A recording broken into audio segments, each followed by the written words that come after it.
ETF index mutual funds నేర్చుకుని stock మార్కెట్లో రాణించాలనుకుంటున్నారా? వెంటనే ఈ నెంబర్కి కాల్ చేయండి.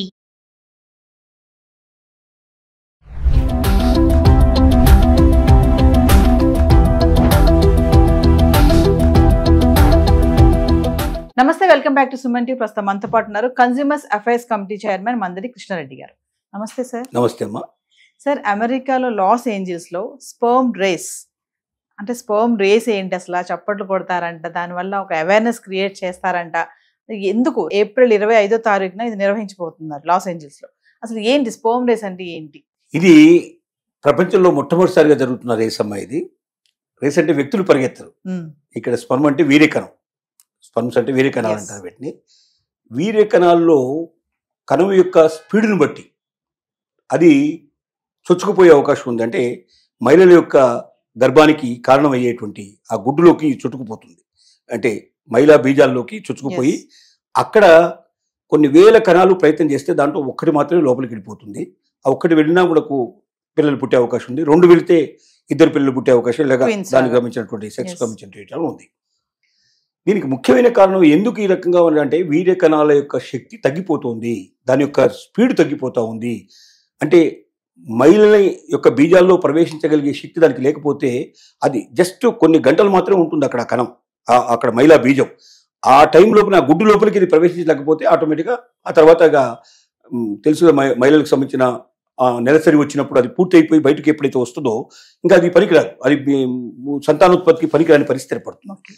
సో ఈ వీర్యకణాల స్పీడ్ పెరగాలి, దాంట్లో స్పర్మ్ రేస్ పెట్టడానికి కారణం ఏంటంటే రోజు రోజుకు సంతానోత్పత్తి తగ్గిపోతుంది, ప్రపంచ జనాభా తగ్గిపోతుంది.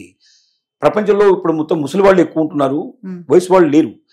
ఎప్పుడైతే యూత్ తగ్గిపోతుందో ఆ దేశం బలహీనపడుతుంది. అంటే అబ్బాయిల కంటే అమ్మాయిలు ఎక్కువైపోతున్నారు. అబ్బాయిలు అమ్మాయిల సమస్య కాదు ఇక్కడ అసలు, మొత్తమే అబ్బాయిలు కానీ అమ్మాయిలు కానీ ఎవరిని కూడా సంతానోత్పత్తి చేయడానికి శక్తి తగ్గిపోతుంది పురుషుల్లో.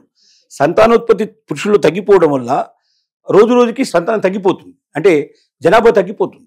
ఇప్పుడు అంచనాల ప్రకారం ఏంటంటే ఇప్పుడున్న జనాభా ఇంకొక 25 ఏళ్ల తర్వాత 30 ఏళ్ల తర్వాత కనీసం 10% నుంచి 15% తగ్గిపోయే అవకాశాలు కనబడుతున్నాయి.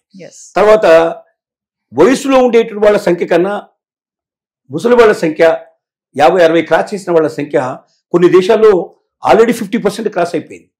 అంటే వాళ్ళే ఎక్కువ ఉన్నారు, వీళ్ళు తక్కువ ఉన్నారు. ఇప్పుడు జపాను, చైనా ఇలాంటి దేశాలు తీసుకుంటే అక్కడ యూత్ ఎంత ఉందో అదే పర్సెంటేజ్లో చూసుకున్నట్టయితే ఓల్డ్ ఏజ్ పీపుల్ అంతకన్నా ఎక్కువ పెరిగే అవకాశం ఉంది. 50% 60-40 అట్లా పోతున్నది. అంటే పని చేయలేని వాళ్ళు, సమాజ ఉత్పత్తికి పనికిరాని వాళ్ళు ఎక్కువ మంది తయారవుతారు. ఎప్పుడైతే ఉత్పత్తి తగ్గిపోతుందో, అంటే ఇప్పుడు పనిచేసే వాళ్ళు ఉంటే కనుక ఉత్పత్తి పెరిగేది, ఉత్పత్తి ఎప్పుడైతే తగ్గిపోతుందో దేశం యొక్క ఆర్థిక పరిస్థితులు తగ్గిపోతాయి, జీవన ప్రమాణాలు పడిపోతాయి. చివరికి బతకడమే చాలా కష్టమైన పరిస్థితి ఏర్పడుతుంది. పనికిరాని దేశం కింద తయారవుతుంది. ఎందుకంటే సైన్యంలో అంతా కూడా యూతే కావాలంటారు. సైన్యంలో ఎక్కువగా వృద్ధుల్ని పని చేయలేరు. 50 ఏళ్ళు, అసలు 35-40 ఏళ్లకే రిటైర్మెంట్ వస్తుంది సైన్యం లోపల. 40 పైన పని చేయని, ఎందుకంటే ఆ లెవెల్ ఆఫ్ ఆఫీసర్స్ లాంటి వాళ్ళు ఉంటారు తప్ప మామూలు సైన్యంలో పనిచేసే వాళ్ళు ఉండరు.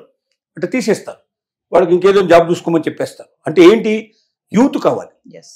యూత్ కావాలి అంటే జనాభా పెరగాలి. జనాభా పెరిగినప్పుడే సాధ్యం అవుతుంది. కానీ ఇప్పుడున్న పరిస్థితుల్లో డ్రగ్స్ అలవాటు అయిపోయి పర్యావరణ పరిస్థితులు సరిగ్గా లేకపోవడం వల్ల, చాలామందికి దురలవాట్లు ఎక్కువ పెరగడం వల్ల, వర్కాలికగా మారిపోయి కొంతమంది దాని మీదనే పూర్తి ధ్యాస పెట్టడం వల్ల, తర్వాత మార్నింగ్ షిఫ్ట్లు, ఈవినింగ్ షిఫ్ట్లు, భార్యకేమో ఒక షిఫ్ట్ ఉంటుంది, భర్తకి ఇంకో షిఫ్ట్ ఉంటుంది. భర్త వచ్చినప్పటికే భార్య వెళ్ళిపోతుంది, భార్య వచ్చినప్పుడు భర్త వెళ్ళిపోతాడు. ఇద్దరు కలిసి జీవించడానికి చాలా కష్టమైన పరిస్థితులు ఏర్పడుతున్నాయి. వీర్యకణాలు కూడా తగ్గడానికి కారణం, స్పీడ్ తగ్గడానికి కారణం ఏంటంటే తీసుకునే ఆహారాల్లో, మన అలవాట్లలో ఇట్లాంటివన్నీ ఉన్నాయి. మనం ఉండే వాతావరణ పరిస్థితిని బట్టి మనం దానికి తగినటువంటి కొన్ని వ్యాయామాలు చేయడం కానీ, కొన్ని రకాల మంచి ఆహార పదార్థాలు తీసుకోవడం కానీ, ఇలాంటివి కొన్ని మనం అలవాటు చేసుకోవాల్సిన పరిస్థితి ఉంది. కాబట్టి వీటన్నిటిని దృష్టిలో పెట్టుకొని ప్రపంచ జనాభా రోజు రోజుకి క్షీణించడం వల్ల, యూత్ పర్సంటేజ్ తగ్గిపోవడం వల్ల, ప్రపంచ పరిస్థితులే తలకిందులయ్యే పరిస్థితులు ఏర్పడటం వల్ల, ఆర్థిక పరిస్థితులు కానీ జీవన ప్రమాణాలు కానీ పడిపోయే పరిస్థితి ఏర్పడుతుందనే ఉద్దేశంతో దీని నుంచి బయటపడడానికి ఒక ప్రయత్నంగా స్పర్మ్ రేస్ అనేటువంటిది ఏప్రిల్ 25 రోజున మనకు లాస్ ఏంజల్స్ లోపల, అమెరికా లోపల దీన్ని ఒక పోటీ ఏర్పాటు చేస్తున్నారు. అంటే స్పర్మ్ రేస్ అనగానే మనుషుల యొక్క పోటీ ఉండదు అక్కడ. మనిషి దగ్గర నుంచి స్పర్మ్ బయటికి తీస్తారు, వీర్యకణాలని బయటికి తీసి దాన్ని ఏం చేస్తారు, ఒక ప్రయోగంలో పెట్టేసి దాని మీద వచ్చే రిజల్ట్ని మనకు ఎదురుగా స్క్రీన్ మీద కనబట్టేట్టు చేస్తారు. అంటే ఈ కణాల యొక్క స్పీడ్ ఎంత ఉంది, ఈ స్పీడ్ను బట్టే ఇవి బీజకణాల్లో ప్రవేశిస్తాయా, మహిళల బీజకణాల్లో ప్రవేశించి అక్కడి నుంచి ఉత్పత్తి చేయగలిగే సమర్థం ఇటుకుంటుందా ఉండదా అనేది నిర్ణయిస్తారు. కాబట్టి ఎన్ని కణాలు స్పీడ్గా వెళ్తున్నాయి, ఎన్ని కణాలు స్లోగా ఉన్నాయి, ఎన్ని సంతానోత్పత్తికి పనికొస్తాయి, ఎన్ని సంతానోత్పత్తి పనికిరాదు అనేది చూపించడానికి ఒక రేస్ పెట్టారు. ఈ రేసును బట్టి తెలుసుకోవచ్చు, ఓహో నా శక్తి ఇంత, నేను ఇంకా దీన్ని పెంచుకోవాల్సిన అవసరం ఉంది, లేకపోతే నేను సంతానోత్పత్తికి చేయడానికి పనికిరాదు నా స్వర్ము అనేటువంటి భావన తెలుస్తుంది.